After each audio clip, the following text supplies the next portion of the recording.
to development. I have the honor of introducing our moderator, and she will introduce the rest of the panel. One organizational point, we've tried to put place cards or note cards at every table so that if you have a question, please write the question on the card. Our staff will come around and collect it, and we'll have that available for our Q&A session at the end of the presentation. So if you're at a table that doesn't have cards, just raise your hand and one of our staff will come around to get those to you. It's my great honor to present our moderator this afternoon. Manoush Shafik is known, I think, very well to a large number of people in the Washington area and around the world. She was the youngest vice president of the World Bank. She was permanent secretary of the UK Department for International Development. And in an already outstanding career was further illuminated last year when she was named Deputy Managing Director of the International Monetary Fund. She is widely published.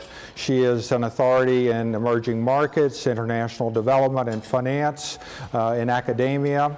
And we were able to persuade her, thankfully, to take some time out of her schedule to come here this afternoon and moderate this very exciting panel. So please join me in welcoming Manoush Shafik to our panel. Thank you. Thank you. Thank you very much, Bob Pearson, for inviting us all here today and for orchestrating this panel, which I think was no small feat. We've got a very interesting topic for this afternoon session, which is alternative approaches to development. The development landscape looks very different today than when I started 25 years ago in this field. There are a whole set of new players and new actors, not just the BRICS, Brazil, Russia, India, and China, but rising powers like Korea, Turkey, who have fast-growing aid programs and are becoming much more important players in the landscape. There's also a whole new emergence of private sector actors, philanthropists, not just the Gates Foundation, who's the largest, but many others, as well as a whole new phenomenon of direct giving, citizen-to-citizen development assistance, which is making the way we think about development radically different than before. What will these new players bring to the debate? How will they change the way we do things? How should the traditional aid and development actors react to these new challenges? And what does it mean for the aid effectiveness agenda that many people have been speaking about for many, many years? We've got four very interesting speakers who come with very distinguished backgrounds and bios, which I will not go into in detail because we want to leave as much time for you to hear them rather than hear me. But their bios are in the program, and I will just briefly introduce them now. We're going to start with Rebecca Greenspan, who's the UN Undersecretary General and Associate Administrator at UNDP, and she'll give us a sort of overview from the UN perspective. We'll then turn to Deborah Bratigam, who's professor at the American University here in Washington, who will talk, among other things, about the role of China.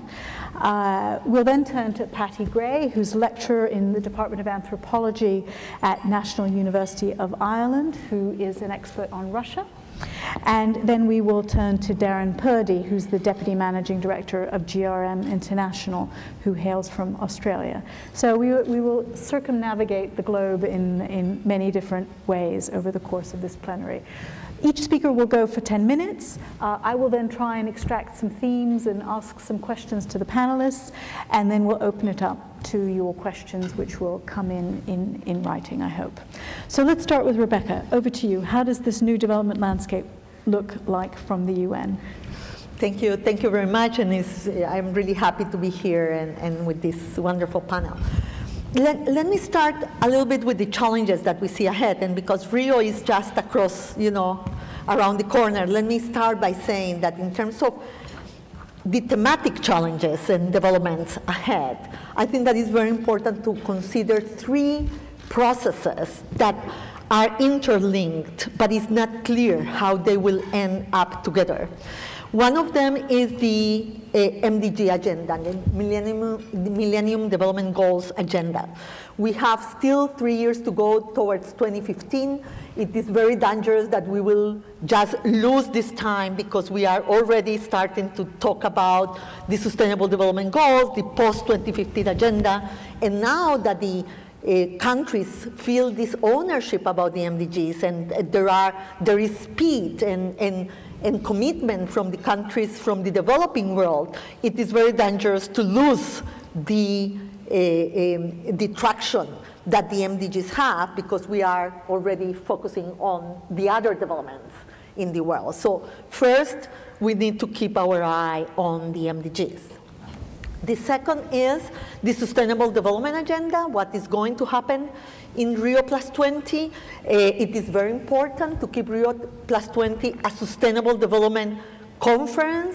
It is environment, but it's also the economic and social development together. It's how we are going to put the 3 pillars for the future in a way that won't allow us to try to choose one against the other. And so Rio Plus 20 is very important, so the social, the economic, and the environment pillar will come together finally.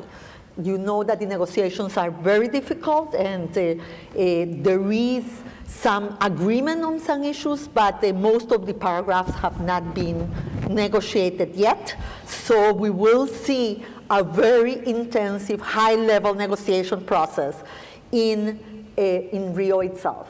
Now, one of the issues that is going to be discussed there is if we are going to go for the Sustainable Development Goals. What is the difference with the Millennium Development Goals? Let me just give one aspect of it, is that the Sustainable Development Goals are universal, are not only for the developing countries, is for the whole world. And it takes very seriously the issue of the resources in the planet and how we are depleting it and how we can make poverty and economic poverty alleviation and economic growth happening, taking into account a different way of consumption and production. So the Sustainable Development Goals, the problem is that the discussion now between the universality and the goals and the MDGs is that there is the fear that we will lose the poverty focus in the Sustainable Development Goals agenda. And the second problem is that we have already started to discuss what will happen after 2015, when we will get to the targets of the, or not to the targets of the MDGs. And if we will end up with 2-track processes, we will lose both of them. You know, there has to be a way in which we can make the Sustainable Development Goals and whatever will come from Rio Plus 20, you know, converge with the post-2015 agenda. So these are 3 dialogues, 3 processes at the global level that are very important in terms of the challenges that will shape in a big way the agenda for the future. The second group of challenges, in my opinion, is the geographical ones. And I think that there is more and more attention given to the crisis countries, to the conflict countries, and less attention to the low-income stable countries. And we will continue to see a tension between these agendas.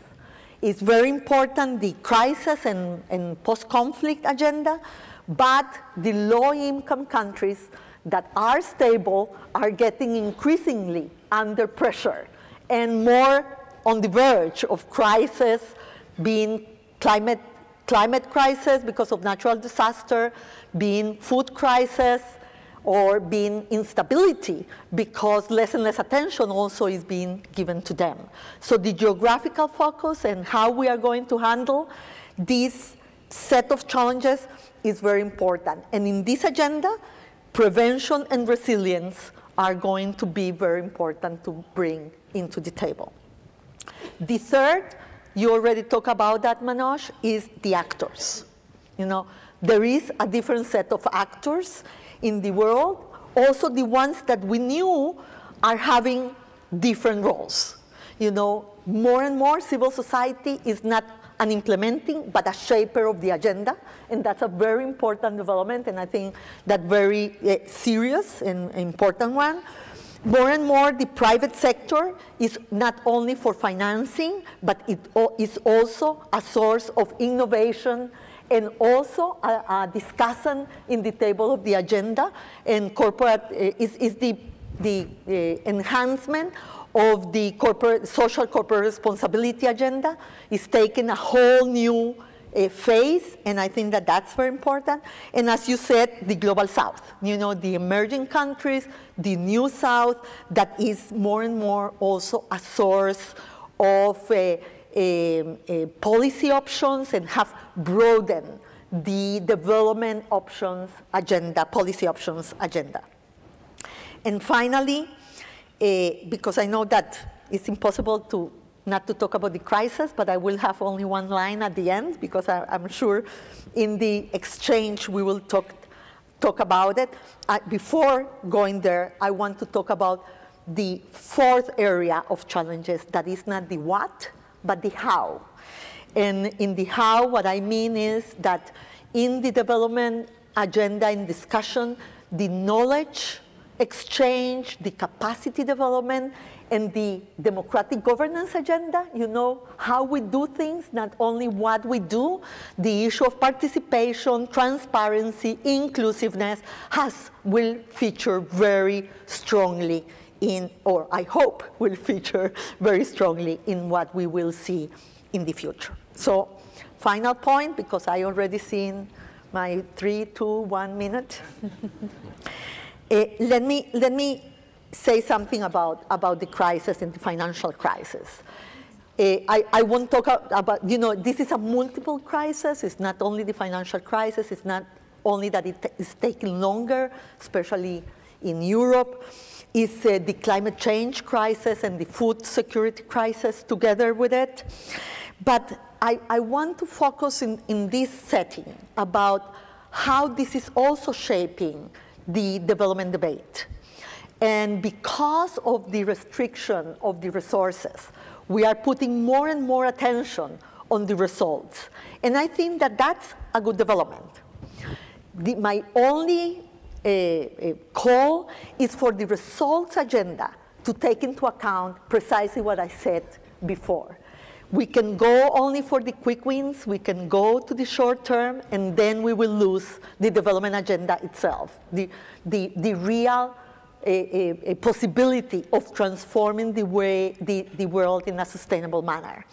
And this is my only call to you.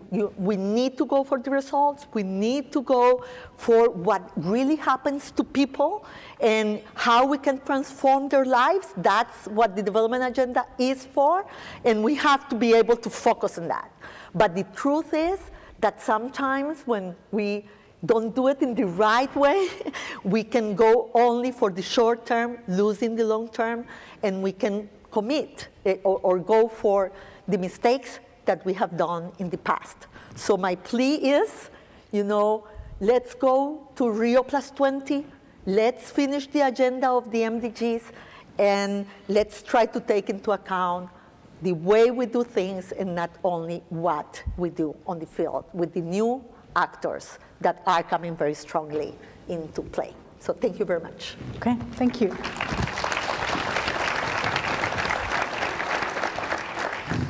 So Rebecca's laid out some of the challenges. Let's turn to Deborah Brodigan to tell us a little bit about how China sees these challenges. Okay, so I'm speaking for China.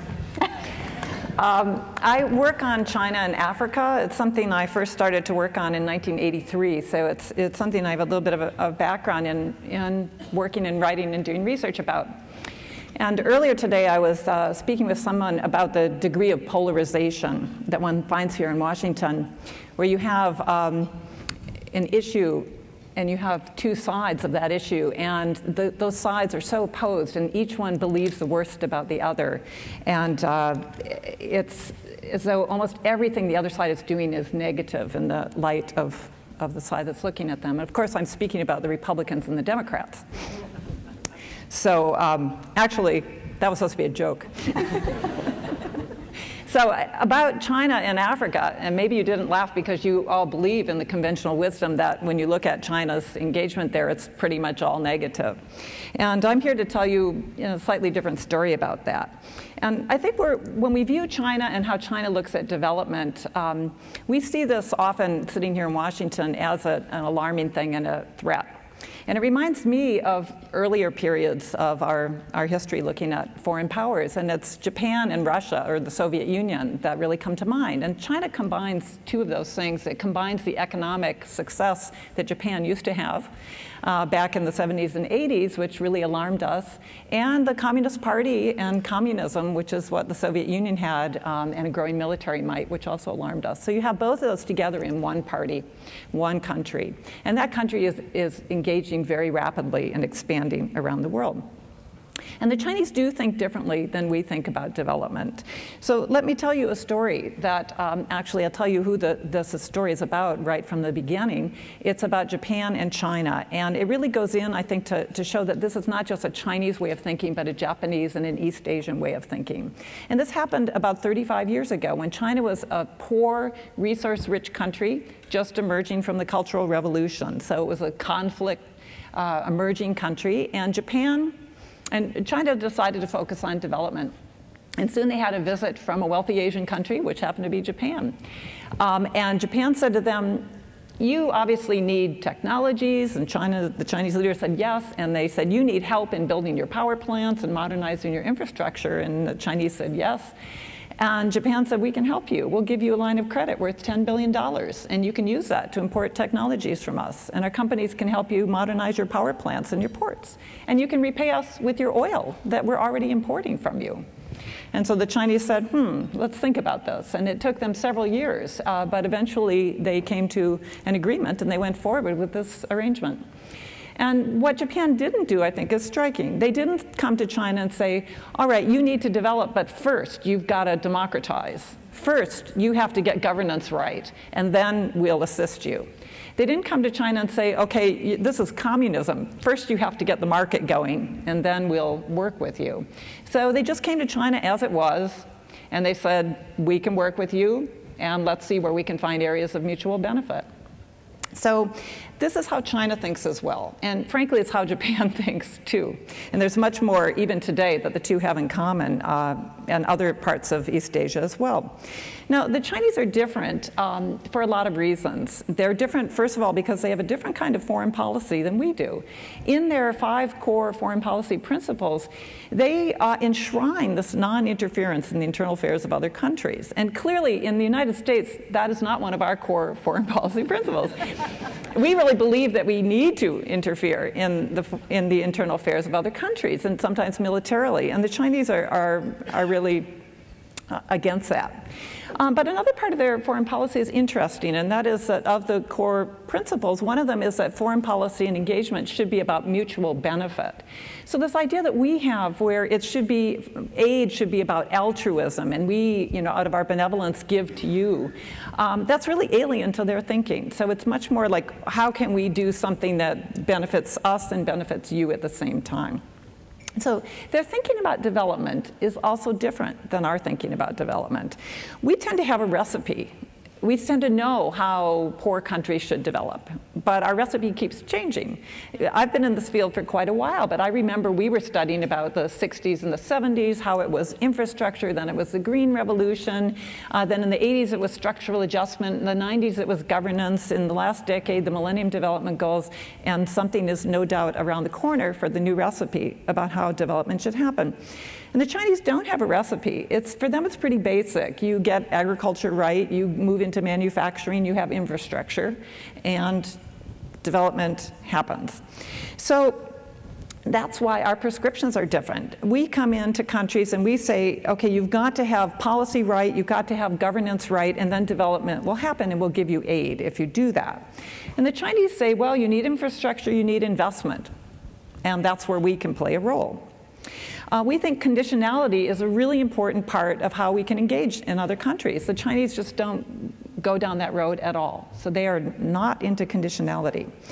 We talk about ownership, but it's the kind of ownership that happens in a place like Sierra Leone, where this isn't about us, but the Germans arrived after the war, and they said, we're going to give you a grant of several $100 million. And the Sierra Leone president said, great, we'll use that for rural electrification, to bring power to the rural areas.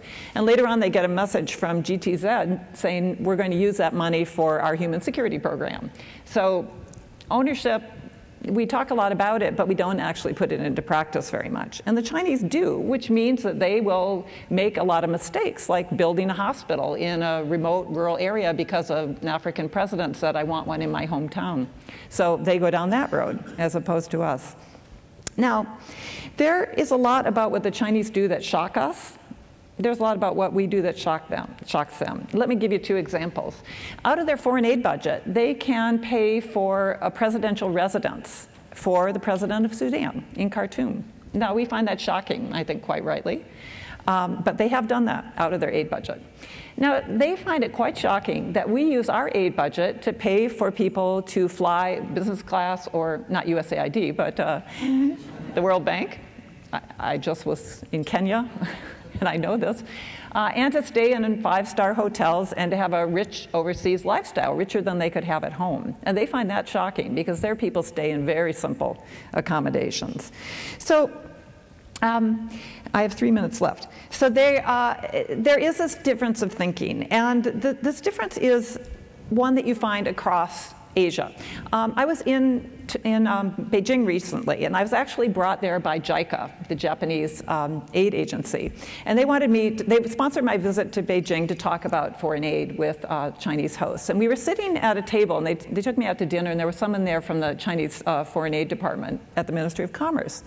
And the Chinese and the Japanese told me that they had a little group with the Koreans. So it's the Koreans, the Chinese, and the Japanese. And we were sitting there, you know, in one of those duck restaurants. And we had been talking about the OECD and the Development Assistance Committee and so on, and the rules for aid. And they looked at me and they said, you know, we have our little group and we're calling it Peking DAC. Thank you, you laughed at that one.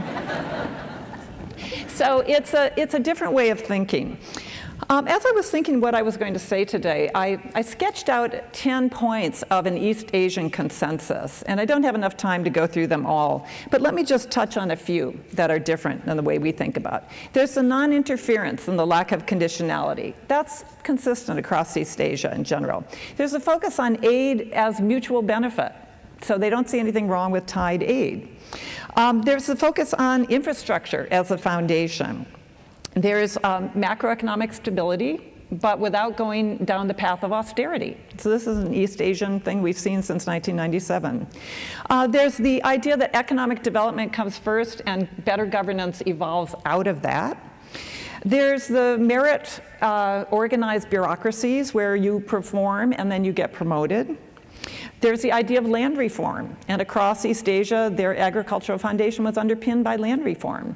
And this is why the Chinese are not as shocked by even the violence of land reform in some parts of Africa, including Zimbabwe. Not to say that this is right, what Mugabe has done there is terrible, but they aren't as shocked as we are because their own history includes a violent land reform. There's industrial policy. For structural transformation and thinking ahead about how you're going to get your firms to go up the value chain and charting the path for them there. There's state control of finance through banks, and there's a focus on employment. And I'll just end by a story that happened between our former President George Bush and Hu Jintao, where they were talking, and George Bush asked Hu Jintao what kept him up at night. And George Bush said, you know, for me, it's terrorism and security. And Hu Jintao said, it's finding jobs for Chinese. So let me end there. Thank you.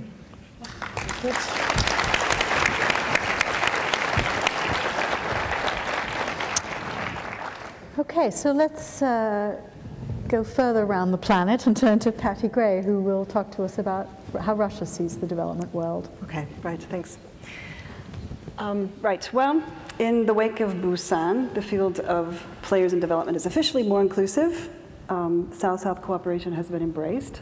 So as somebody who specializes in Russia, I ask, where does that leave Russia? It's not in the deck. It's not counted as a traditional donor. It's also not in the South. On the other hand, it is in the G8. And in fact, it's the only G8 member that's not in the DAC. Russia is still the R in BRICS, although we have to remember that that was an invention of a Goldman Sachs economist about a decade ago. The BRICS has certainly taken on a life of its own. It's become associated with both the idea of rising powers and emerging donors. But at this point, you know, I have to ask how much does Russia have in common with the other three members of the BRIC, aside from maybe being the smallest of the biggest. One of the reasons that I follow Russia and Russia's involvement in international development cooperation is precisely because it occupies such an interesting, anomalous position, and it sort of challenges our proclivity for creating tidy categories that don't necessarily correspond with lived realities. Now, I know that this panel is meant to be about alternative approaches to development, but as anomalous as Russia may be, the story here really is that Russia seems to want to distance itself from alternative approaches. It seems to be more eager to join the club of traditional donors than to play that non-traditional donor card. I think one of the obstacles for Russia in trying to distinguish itself as a respectable donor is the lingering, it's very similar to China in fact, lingering negative perceptions and assumptions about what Russia is up to in its foreign aid activities. And I've noticed that where there's a lack of information about Russia, the tendency is to fall back on what people think they know based on a kind of collective memory of the Cold War and the Soviet Union. Very few people seem to know how to relate to a powerful Russia under any other rubric than an evil empire. So in the very short time that I have, I'll try to give you a few facts that might fill in the blanks and maybe rein in people's imagination a little bit. And I want to start by giving some background about the history of development cooperation in Russia. Like most so-called emerging donors, Russia actually has a long history of aid donorship throughout the 20th century. Some of the strengths that were developed in that era remain some of Russia's development strengths today. So in particular in the areas of healthcare and also education. The dissolution of the Soviet Union in 1991 opened the way for a radical disjuncture, right? The transformation of the formerly Soviet Russia from a donor state into a recipient state. And this was in the midst, you have to remember, there's very triumphalist rhetoric in the West about the winning of the Cold War. And Russia was targeted by multiple aid programs early in the 1990s. Now, there was some awkwardness to this in terms of taking a more traditional development approach because the Soviet economy wasn't exactly undeveloped. So rather than referring to post-Soviet Russia as a developing economy, there was this vocabulary of transitioning economy that was devised for Russia and for other East European countries. Experientially, and this is now the anthropologist talking, being made into a recipient is a demeaning subject position, especially when you've been a superpower. And there's some very interesting anthropological research on Russian experiences and Russian responses to this. This is something that I saw when I was doing my fieldwork in Russia in the 1990s. In response to the kinds of aid that was coming in, I sometimes heard people object to it. I mean, there was actually a common phrase going around was, my God, we're not starving Africans. Don't treat us that way. Now, that period when Russia was a recipient of aid was long enough, and this is something that I know because I teach in a university, it was long enough that there's a whole generation of both European and American university students that has grown up to think of Russia as one of those parts of the world that simply exists on the receiving end of aid. And now it seems to be as if all of a sudden it's now emerging as a donor. Of course, Russia's re-emerging. I think of Russia as a re-emerging donor rather than an emerging donor. This process really has taken on momentum just in the last 5 years or so. Although as early as 1994, Yeltsin was talking about establishing a Russian agency for international development cooperation, but it just didn't pan out at the time. Things did start to take shape around, more visibly, around the time of the 2006 G8 summit, and that was when Russia held the presidency of the G8 and hosted the summit in St. Petersburg. that was the first time that you started seeing blips in the Russian media about the fact that Russia is the only G8 country that didn't have a strategy for international development assistance and cooperation. Following on from that G8 summit, in 2007, Putin, who was in his first round as president at the time, issued a document called The Concept on Russia's Participation in International Development Assistance. Now, and to this day, that document is sort of the guiding charter for Russia's aid program. The authors were mainly key figures in the Ministry of Finance and the Ministry of Foreign Affairs, with some help, I think, from the UNDP, as a matter of fact. And the concept outlines the overall vision for Russia's aid program, the details about the major goals, objectives, regional priorities, the kinds of modalities that they were anticipating, how the planning and the administration would be worked out. It talks a bit about the roles of academia, civil society, business that they might play. And it specifically sets this target that Russia's really been trying to stick to of having up to 500 million or more of official development assistance every year. Now, with that 2007 concept, Russia declared its intention to mount an overseas aid program, right? But it hasn't yet put in all the mechanisms to fully launch that program. And the program is almost completely unknown inside Russia. The Russian public there's not very much awareness at all. It's almost better known outside of Russia than inside of Russia, and it's barely known outside of Russia, as I've come to find out. Now, although the concept called for the eventual creation of what they called a specialized government institution for handling aid, there is not yet a dedicated aid agency, so there's no counterpart to USAID or to DFID. In practice, aid functionality has remained dispersed among several ministries. Primarily, it's the Ministry of Finance, the Ministry of Foreign Affairs, also the Ministry of Emergency Situations, what you might know it as AMERCOM, Ministry of Economic Development, Education and Science, Health, etc. And Russia has been contributing to aid in this makeshift way. So in 2010, they got up to $472 million in aid. This was a statement from the Ministry of Finance. In 2011, they were up to $514 million in official development assistance. And this is now the first time that this data has been reported to the OECD using OECD methodology. And just last month, Russia issued its first sort of national report on official development assistance, where it outlines all of these things. It wasn't until August of last year that the Ministry of Finance finally announced that there will be created now a Russian Agency for International Development, a RusAid, there you go, and that it would be established in January 2012. January came and went, nothing happened. Last month, though, the Deputy Finance Minister, Sergei Storchak, announced that there's a packet of documents that they've been working on that defines this new agency. It's finally been agreed upon, and it's been sent to the government for approval. So we can only wonder and wait when we might actually see this agency get up and running. Now, I can imagine several reasons for the delay. The sacking of the finance minister, Alexei Kudrin, in September of last year could have had something to do with it. There's been a bit of competition between the Ministry of Finance and the Ministry of Foreign Affairs over the roles that they would each play and control of the agency. Oh yeah, and there's that season of open street protests that's been going on in Russia since December that may have slowed things down a bit, distracted people from their task. It's not entirely clear what form this agency, this RusAid, will take. In this competition between the Ministry of Finance and the Ministry of Foreign Affairs, it seems that the Ministry of Finance has kind of won out, which is a little bit ironic because it's actually the Ministry of Foreign Affairs that has all of the infrastructure overseas that could administer programs that Russia would like to be carrying out. The Ministry of Finance doesn't have any of that infrastructure.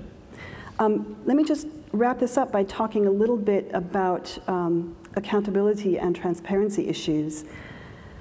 Although Russia is sometimes, I could almost say all the time, portrayed as something of a rogue donor that lacks transparency and accountability, in fact, it shows no animosity whatsoever towards the DAC. Many Russian experts are very favorably disposed towards eventual membership. in the DAC. They expressed this kind of quiet confidence that Russia could bring very positive change once it was inside. And it's not as though Russia has come knocking on DAC's door either. There's been a very strong role played by outside agencies in pulling Russia into the role of a donor. So starting in 2004, the UNDP was working with the Ministry of Foreign Affairs and other ministries to work out those principles that ended up being written into that 2007 concept that I talked about. From 2009 to 2011, UK DFID financed a program called Russia as a Donor. It was executed by the World Bank. DFID had officially closed its program of aid to Russia, but its assistance to Russia was to assist Russia in becoming involved in donor assistance. And so this program, this DFID World Bank program, has had the goal of building up Russia's potential as an international aid donor. So they've been bombarding them with seminars and training programs and consultations. So all of these factors have led me to think of Russia less as an emerging donor and much more as a recruited donor. I'm almost tempted to think of this as something like donor expansion, analogous to EU expansion. Russia is definitely treated very differently in this sense from China or even Brazil or India. There's a lot more things I could say about the kinds of modalities, the kinds of partners that Russia has, but I'll stop there. Maybe that can come up later in the discussion. Thank you very much. Sure. Thank you.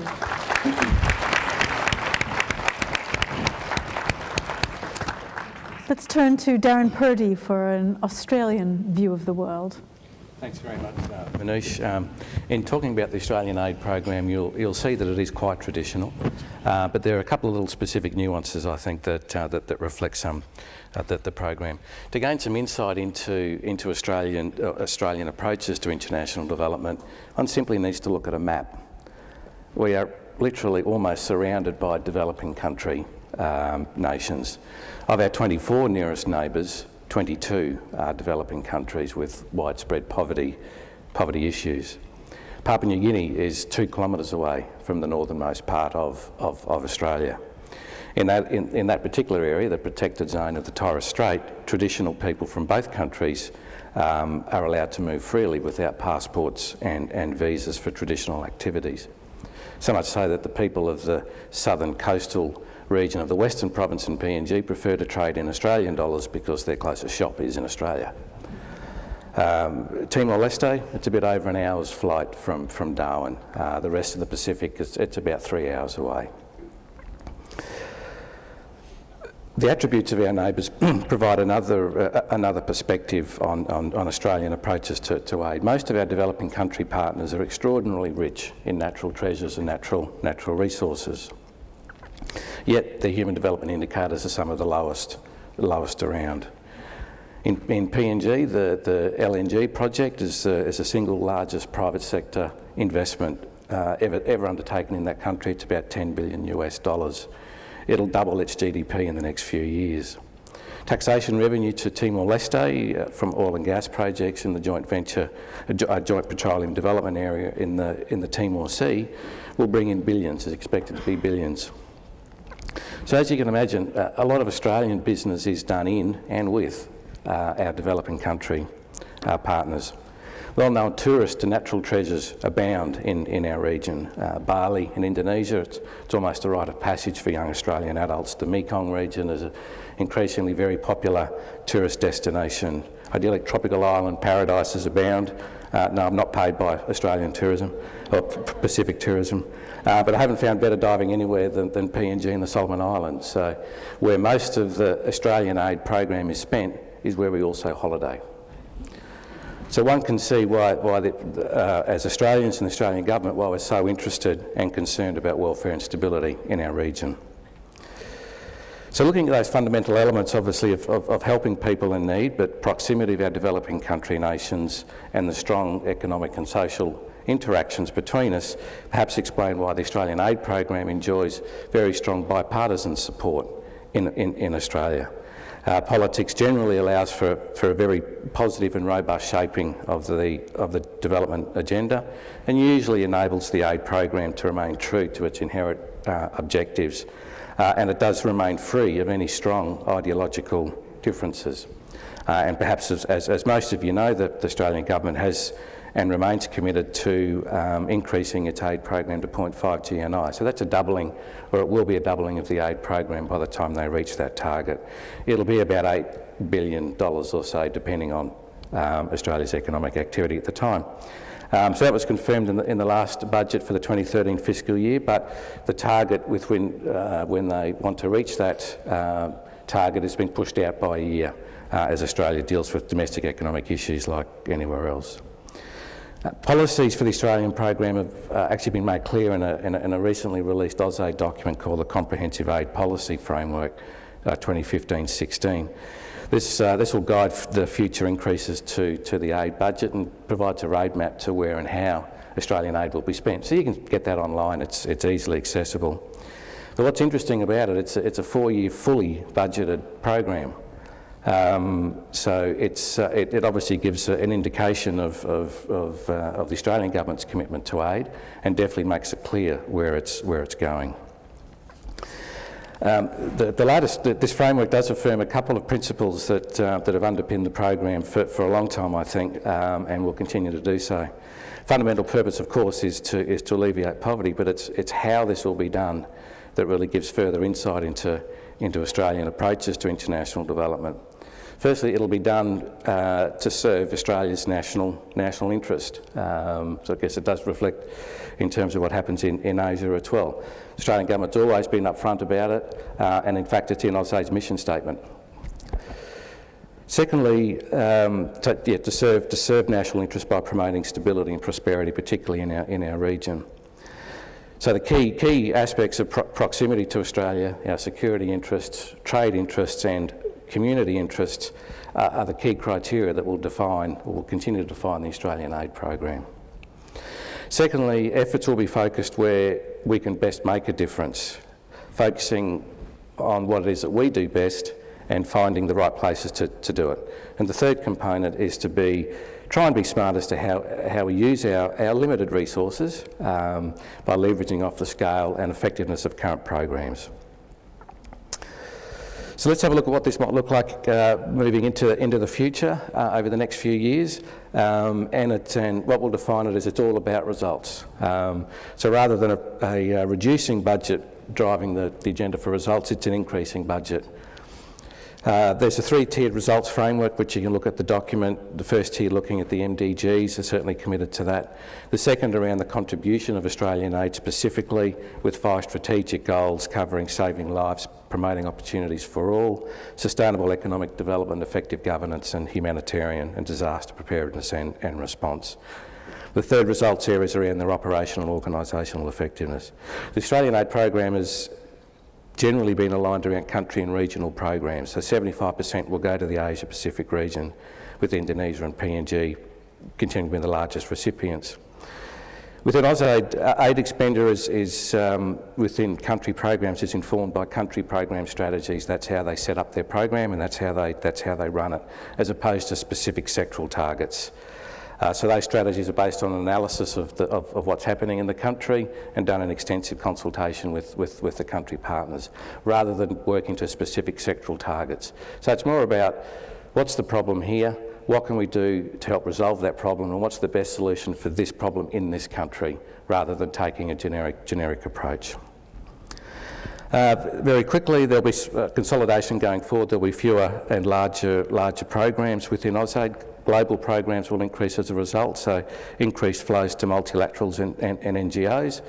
But I think within that framework, it's the overarching principles of focusing where Australia can best make a difference and leveraging off current presence and expertise. So that can be seen in the numbers. So 90% of the East Asia and Pacific funding will be bilateral, where AusAid's presence and influence is the greatest. Sub-Saharan Africa and South and West Asia, 75% of the program will be through global programs.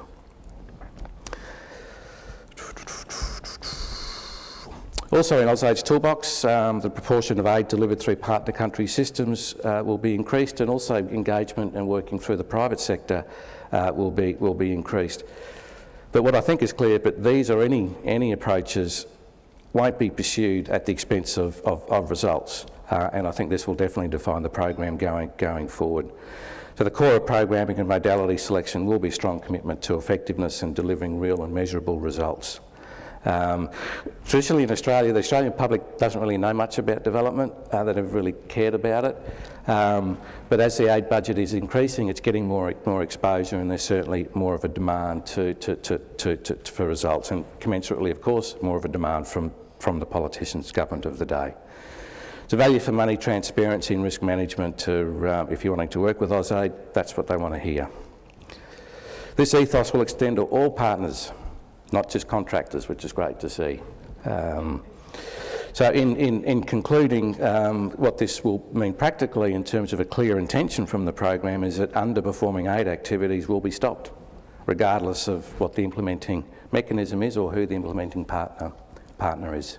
So I think that's about my time up. Thank you. Okay.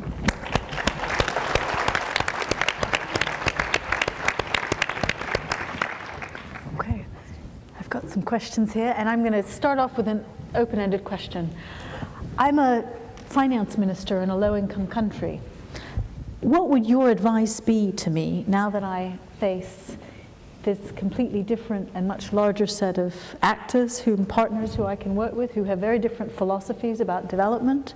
Is this good for low-income countries, or is this bad? And what would your advice be to a finance minister in a poor country as to how to get the most out of this new aid landscape? In particular, maybe I'm going to ask you to say something about how best to deal with China if you're a developing country finance minister, Russia, Australia, and I'll let Rebecca go last and give an overview. Maybe I'll start with you. I think it's a huge opportunity, but that doesn't mean that it comes without challenges.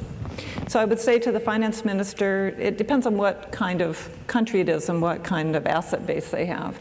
But I think what the Chinese have been saying to a lot of countries is that you are rich in assets. You have a huge asset base, and you're not making that asset base work for you. And what we can do is offer you a way to finance infrastructure with future payments coming out of that asset base. And so it's very similar to what Japan and China worked out 35 years ago. So what I would also say to that finance minister, if she was open to listening to me to speak about it further, I would say, but as with any gift horse, you do have to look it in the mouth. For any infrastructure projects that you finance with this kind of future resource securing a loan, you have to be sure you have independent third parties to make sure the quality is good. You have to have engineering firms from a place that you trust to come and monitor it. That way you'll be able to have a win-win situation. So you've basically got the leverage. You can make something out of it and go for it. And I'm happy to advise you if you want to talk further. Okay, thank you. Thank you very much, Deborah. Let's turn to Patty. Well, if they wanted to engage with Russia, I mean, I would say proceed with caution, but I would definitely say proceed. And I think, I'll give a shorter answer. I think I would tell that finance minister that in order to proceed with caution, working with Russia, you should probably actually invest a bit in training your own population to understand Russia. So, I mean, I think a lot of, because of the history of the Soviet Union's involvement, I think there are a lot of what we would call, developing countries that actually do have a lot of experience working with Russia, and probably maybe even are a bit more savvy in understanding how to work with them than say we are. But still, I think it would be worth investing in programs that would educate people maybe to speak the language, to sort of understand a bit more about Russian history. Because that's the way you can really understand who it is that you're engaging with. I've heard similar things said about China studies programs as well. That there's something to be said for something. We used to have that. I'm a product of that kind of investment in the United States, which that kind of support for studying, Russia seems to have fallen off. But okay, very good, Darren. My advice simply would be to find the best solution that works best for that country. Probably to sort of take advantage of the fact that there are plenty of suitors at the door. There's governments that are willing to invest money in that particular country. So really needs to ensure that what's going to be done suits that particular country and the problem at hand. I mean, any solution generally will work towards the sort of the broader development objectives, poverty alleviation and health, but really it's making sure that it's finding the solution that best suits that specific country. Okay. Rebecca.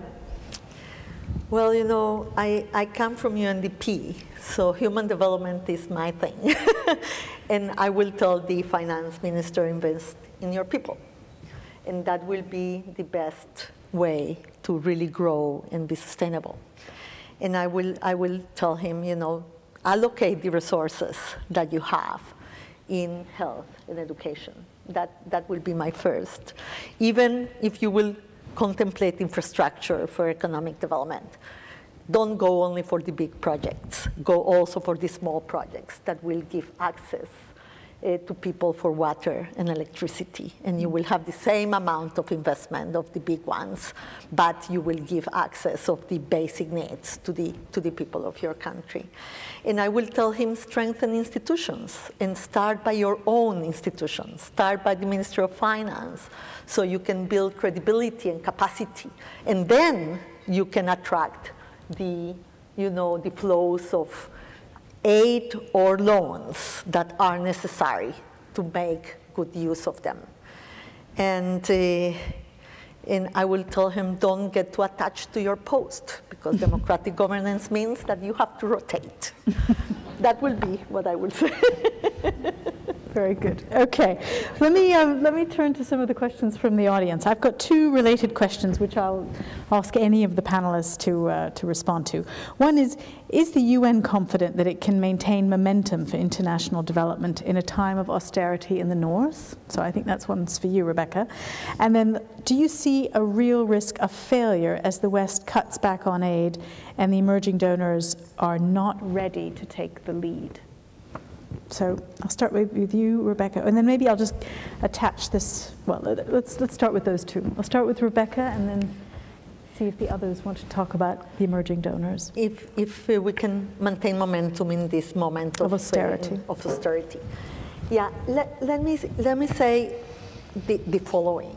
The problem, I think, is to be clear that we can, the cycle of the economic cycle that we are living in will pass. But if we don't take the right decisions for the future, so we will leave the consequence of that for longer. And I think that that's the tension that we are living today. We are in an economic crisis, and that's, we have to take that very seriously. But the thing is that the structural problems that we have won't stop to be there just to wait for the crisis to pass. And it's now that we have to take the decisions, because if not, the consequence of not taking those decisions will be much worse. And I think that as long as we keep our target in the long-term problems that we need to start solving now. One phrase that I use is that we forget very often that the short and the long term at the end start at the same time. It's not that we can wait for a lot of short terms to go by until we start to put our efforts in the long-term problems. It's now. And so my call will be, let's maintain the momentum and take advantage. Call the leaders of the world to take the responsibility that we need as a world and as humanity now, so we can start working today for not everything has to happen yet. We have to plan for the future. We have to plan in a new way of doing things. It's not that everything will have to be financed today or be decided today, but the movement has to start today, and that's the momentum I would like to see. Okay. Are the emerging donors ready to provide global leadership? China is, I wouldn't call it an emerging donor like Russia. China's been a donor for a long, long time. It's an emerging power, certainly. But China is not going to be taking the lead on providing aid. Very little of the development of the finance coming out of China going to other developing countries is official development assistance. But that said, I think that opens up the door to thinking about resources for development that are not official development assistance. And if aid from the traditional donors or the OECD donors declines, perhaps that will force the people in developing countries and governments to be thinking more creatively about how they're going to get those resources. And there are huge other sources. We're looking now at remittances as being, a big area for development finance. Many countries could do a lot more in raising their own resources domestically through their tax base, through issuing international bonds, the kinds of things that the developed world did. We developed without aid. So it is possible. And I do think that there are a lot of sources of finance for development that are not official development assistance, and it might not be a bad thing if more thought was put into figuring out how to increase those. Okay. Patty, did you want to? Yeah, I think one important thing is to really, as the budget here decreases, you should think in terms of cooperating and coordinating, and so being much more aware of what these so-called emerging donors are up to. And I think Russia, like China, has been doing this for a long time. They recognize that they're sort of scrambling. Their program is a bit makeshift. They're nowhere near as big a player, as the United States, as some of the big donors are. But they're very active and working very hard to get themselves up to speed, and are already sort of carving out areas where they see themselves as world leaders. So global health is a really big thing in Russia. They really see themselves as having very good expertise, which I don't think is unjustified. And so it's not as though they're not ready to do that. Their program isn't very well coordinated, but they're very active, and they're working. So I think it was an earlier panel, I think it was one of the breakout sessions, it seems that the United States is also sort of defining as, if they're going to cut back and focus, the three areas seem to be exactly the same three areas that Russia is carving out for itself. So food security and global health, I forget the third one. But so this could be very, very interesting. You could see these as competing, being in competition or being in cooperation. It could be a real opportunity, actually. Rebecca, you wanted to come back on something. Yeah, only on this aid issue. I think that the issue with China and the emerging donors or countries is that they don't want to be seen as providing for aid that the North is getting away from. What they don't really want is to see a path where they will substitute for the downturn in aid that is coming from the traditional donors. And that's a very fundamental point on them. They feel sometimes that they are called just to fill the gap that the others are leaving. The second thing is that they don't want to be traditional donors because they don't want to be donors from the North. They want to do their thing from the South. And to bridge that divide, I think that Busan presented some possibilities and some good agreements on this. But we will have to go back to the Busan discussion to really understand what the emerging economies are telling us in terms of how to carry out the business. If we just want to put them in the DAC, group and just tell them to behave in the same way as the traditional donors, there will be this resistance, and then that bridge that was built in Busan will weaken. Darren. I guess it's a bit difficult for me to comment, given that I'm coming from markets that are increasing their aid spend in Australia and DFID, but if I may say, I guess that the amount of money being spent, and perhaps to a lesser extent where it's coming from, probably doesn't have much to do with risk of failure or not. But I guess there's probably more opportunities there for aid in general to, rather than being a separate sort of standalone thing, look for opportunities to become better integrated as an enhancer and an enabler of economic development, linking with what's specifically happening in each individual country in terms of private sector investments or private sector opportunities. Okay, thank you very much. Let me turn to a set of questions around multilateral institutions.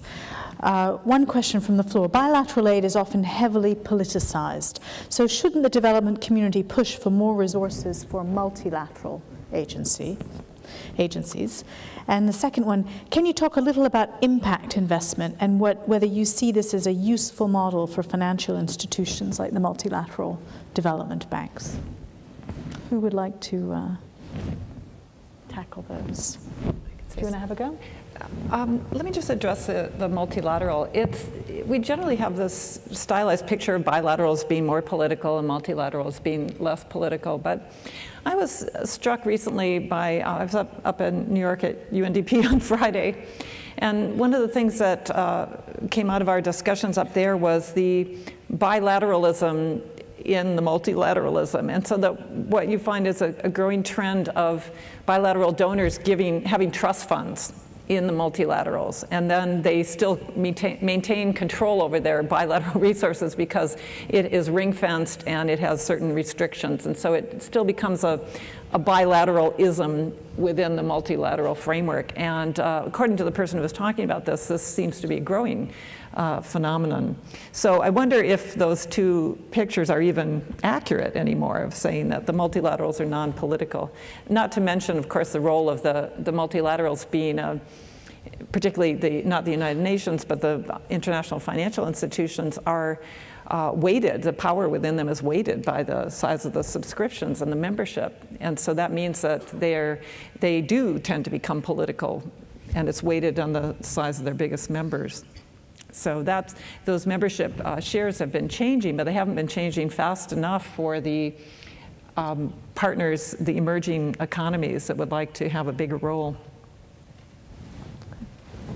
Anything else on multilateral? Rebecca? Go for multilateral. Objectively speaking. And I agree with you that, you know, there are many ways of financing the multilateral institutions. So no doubt the core resources or the regular resources that are not prioritized in a specific way and that can be decided at the national level with the governments in terms of their own priorities are the best. But still, you know, even in the trust funds, when they are thematic, you don't have to become, not because of that's political in the way that people think about political. Maybe it's less flexible and there is a specific priority, but not necessarily is political in the sense of only following a specific interest. And I think that you have to, you know, distinguish between these two, because if not, any priority will be political in the way that, you know, the question was formulated. So we have to, you know, distinguish between those. And any comments on impact investing? On what? The question was around impact investing. I think that's sort of results-based kinds of investing, or results-based, output-based aid, that kind of thing. Well, a lot has been done and it's under discussion. I think that the systems are getting better and are able to include much better how you measure and what you can measure, because measurement doesn't mean only to have a number or to quantify the measurement. Many of the things that we care about are not measurable in that sense, but can show impact. So really, you know, I think that the systems are getting better. The discussions are very substantive in the sense how you measure long-term results and report in the short-term framework. Yeah, but I think that the discussion with the donor community and the international community is very substantive. And I can say, you know, judging by my own organization, that we have been discussing about results and how to improve that in the last 2 years, that we have learned a lot from very good lessons learned and experiences from other organizations, and even from the systems in the bilateral institutions that have come much better with respect to that. Let me say also that we have to admit that, especially now, citizens are demanding more accountability, and there is no other way for us to go than to provide that accountability to the governments that finance us. And it is the only way in which we will maintain also the commitment of citizenship to finance, the development agenda. So it's very important. It's a very important issue. That's a nice segue to a question for Deborah on China. The description of the principles underlying Chinese aid, especially no conditionality, seem to only work because the Chinese government doesn't have to account to its people for the use of public funds. There have been complaints of qualities of Chinese aid, the durability of its projects, the self-contained nature of the projects, I think the fact that they're sort of turnkey, and there's no local capacity building. Please comment. Okay. On the conditionality, if the Chinese government, I think they are not obviously accountable in the sense that our government is accountable to its citizens where they can be turned out in an election.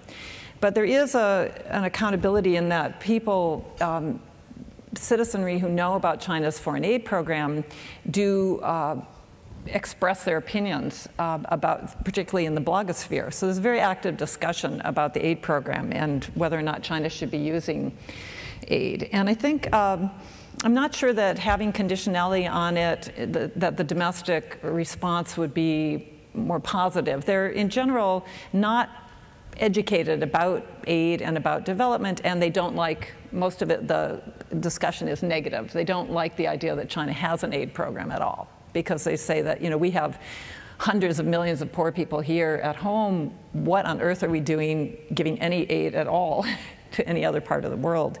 And so that's why the focus on mutual benefit is such a strong theme for the government, the Chinese government. They have to say, look, aid is part of a system of mutual benefit. This is not just like a one-way transfer. We're getting something out of this too. So it's a different framing than we have to deal with here. Then in terms of the quality, the durability, the local capacity, well, I've written 2 books on this, so I have a lot of discussion about this in there. And I do have a blog, ChinaAfricaRealStory.com. So if you're interested, a lot of these things get discussed on the blog. I'm tracking things like on the number of Chinese workers, the proportion in any project. So just trying to get accumulations of evidence on a lot of different issues. But in terms of local capacity, there's this non-interference perspective. So the Chinese will not go in and have a condition that there has to be something done before a project gets done. And if the capacity isn't there, they don't regard that as their problem. The government has requested a bridge to be built. If the maintenance capacity is not there, it's local ownership. So for them, they don't see that as something that's part of their responsibility. It's like if someone builds you a house, they turn it over to you, the bank has financed it, and you have to maintain it. So it's not the builder's responsibility to keep maintaining it. So that's a little bit more how they think. However, they do have capacity building. There's supposed to be steps carried out in a Chinese project if it's done as an aid project, in which they transfer training to local people that are going to run it. And in my research, I saw so often the local government never seconded the people to be trained as the project was being done. And so the Chinese never stopped. They just carried it out and handed it over even though the capacity was not built. They do local trainings. 15,000 Africans have gone to China for 3-week training programs in the past 5 years. And they have university scholarships, so there's capacity building. It's just not directly connected often to a project. Okay. Let me turn to the future of the development agenda, and particularly the the move towards sustainable development goals and the kind of post-MDG world. So the question is, how do China and Russia view and address the MDGs and sustainable development goals? How will they address that future agenda? And is there any common space between the Chinese, oh sorry, the question is, that's a different question. Let's come back to that one. So let's do, how do China and Russia view and address the MDGs and sustainable development goals?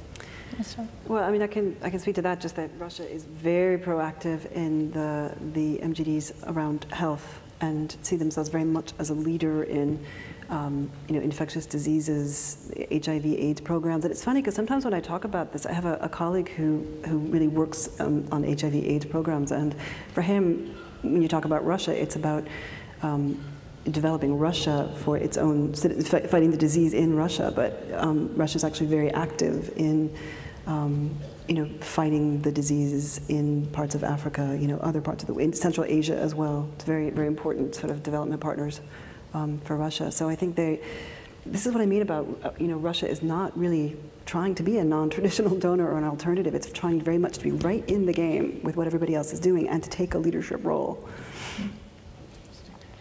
So here's another one. Is there any common space between Chinese and American development approaches? I think that one's for you.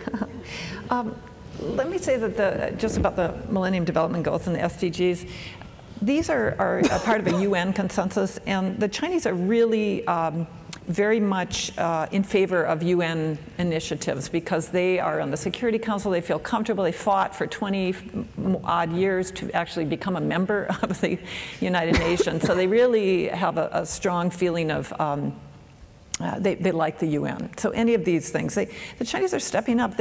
When at Glen Eagles, when was it the G8 pledged to double their aid to Africa, the Chinese also pledged to double their aid to Africa, and they actually did it, whereas that didn't happen for the G8. And for the Millennium Development Goals, every time there's a conference on financing the MDGs, the Chinese are there and they're saying, this is what we're going to do. And so they are part of that, and they'll be part of the SDGs as well, because they feel like they have a really good seat at the table there. I wanted to say something else about the quality and durability, because I was asked that question earlier. And this is an issue that comes up again and again. It's a belief that Chinese infrastructure projects or things that they do with their infrastructure are not good quality. And I can't address this with facts except anecdotes. So it's sure there are cases where the quality isn't good and there are cases where the quality is good. But I can say that the Chinese are signing contracts for infrastructure of various kinds of over $40 billion a year in Africa alone. And so you're going to get a lot of variation with that. So I hear very consistently from African governments, they're pleased with the quality, and from the African Development Bank that now more than half of their projects are done by Chinese companies. They keep giving projects to Chinese companies. So if there was a uniformly bad reputation for the infrastructure, I don't think that would happen. However, we just don't have data to say, they're bad, they're good, except anecdotes. What was the question just now? Common space between common space. Well, what I like to tell U.S. government officials when I'm talking to them about this is that there's a lot of complementarity. Not too long ago, I was talking to people on the Hill about this, and they were saying that we invest in people, and the Chinese invest in infrastructure. And I think actually that's great. People need to have roads to travel on to get to the hospitals that we're financing, or to get to the schools that we're helping, or to get their microfinance projects to market. And the Chinese are building the roads, and they're building the rural electrification, and they're building the telecommunications that are enabling people to use their cell phones. So there is a lot of complementarity there. And I see it also like we have really good skills in design and supervision and engineering firms, and the Chinese are really good at building. So bring those two together also. That's another really great area of complementarity. I think it's difficult because I think we do have as I mentioned earlier, a polarization of views on China here in Washington. And we believe a lot of conventional wisdom about what they're doing, like that they're mainly, what did Lyle Brainard say? She said, China's particularly in resource-rich countries around the world. They are in resource-rich countries around the world, like Australia. They're everywhere else too. So if you're going to, they're India's biggest trading partner. They're really big in Mali and Mauritius that don't have natural resources. They're really big in South Africa and Angola that do. So they're big all over, and it's not just about the resources. So I think if we tend to think that's just driving everything, or that they don't do social and environmental assessments, they just dispense with that because all they care about is the natural resources. Well, they do social and environmental assessments. They're just not as good as the ones we do because they don't have the societal pressure and they don't have the experience that we have in doing those. So it's more, I think, the fact that they're a developing country and they're getting up to the standards that we've set long ago.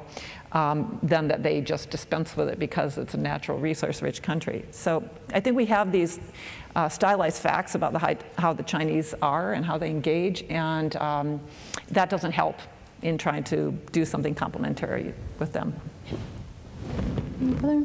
Maybe the last question I've got is, what countries does Russian aid look at investing in and funding programs? Any preferred regions? Yeah, certainly. I mean, they make no bones about the fact that Russia's very interested in the former Soviet republics, so the countries of the Caucasus and Central Asia, in particular. Of course, Belarus. There's a very particular relationship with Belarus, and I noticed in its first sort of official report on official development assistance, they clearly recognize that their aid to Belarus is in a different category. It's other official flows. So. But it's interesting. One of the awkward things about Russia's everything's awkward about Russia's aid program. That I think about it, but business hasn't really seemed to become part of it. There's this vision outlined, like I said, in the concept for how all these parts should work together. Academia and NGOs and the private sector, and the private sector hasn't really sort of got on board. And this is there's actually one NGO, the Eurasia Heritage Foundation, that did a study of this, of the potential that there is for Russian businesses to sort of become involved in some of the partnerships that are already set up, especially in Central Asia, and that they're not sort of getting on board with it. So, but aside from in terms of those possibilities for investment, actually I was also surprised to find out that Russia's doing a lot more. They talk a lot about their involvement in Africa, but they actually really are. I think the same amount of aid that they have going to Central Asia is the same amount's going to Africa. So they obviously are very interested in becoming more involved further afield. And when it comes to sort of emergency relief, which is another really strong strength in Russia, they're just all over the map. I mean, literally, they're all over the world. They were one of the first into Haiti, one of the most effective. I think they were one of the first to actually fulfill their pledge of funding to Haiti. So. Okay, I think I'm going to wrap up here.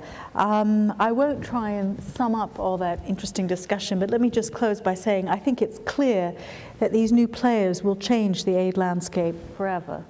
I think it's also clear that they're not just going to join the existing clubs and play by those old rules, that they're going to change the rules. They're going to have some of their own clubs, like the Beijing deck, but also be operating with different objectives and different approaches. And in the end, that's probably enriching for development. And if I'm a low-income finance minister in a country, I'm probably happy to have a bit more choice and to not have to eat from a set menu, but be able to order à la carte, as the French say. But it will pose real challenges for the way all of us work. À la carte means the kitchen is a lot more complicated when you're not serving out the same stuff all the time. It means that you have much higher coordination costs and complexity. And it puts a premium on things like transparency and having rigorous evaluation to assess whether the Chinese bridge is as good as you need, or the investment that the Norwegians made in the social program actually delivered the kind of impacts that you were expecting. So it'll raise the bar for developing country governments to be able to operate in this new world. But actually, in that complexity is probably a much richer set of choices, which we all stand to gain from. So thank you all. Thank you to the panelists for doing a great job of laying out the issues. Thank you to Bob Pearson for organizing this event, and for all of you for your attention. I think you have a 10-minute break and then reconvene here. Thank you all. Thank you.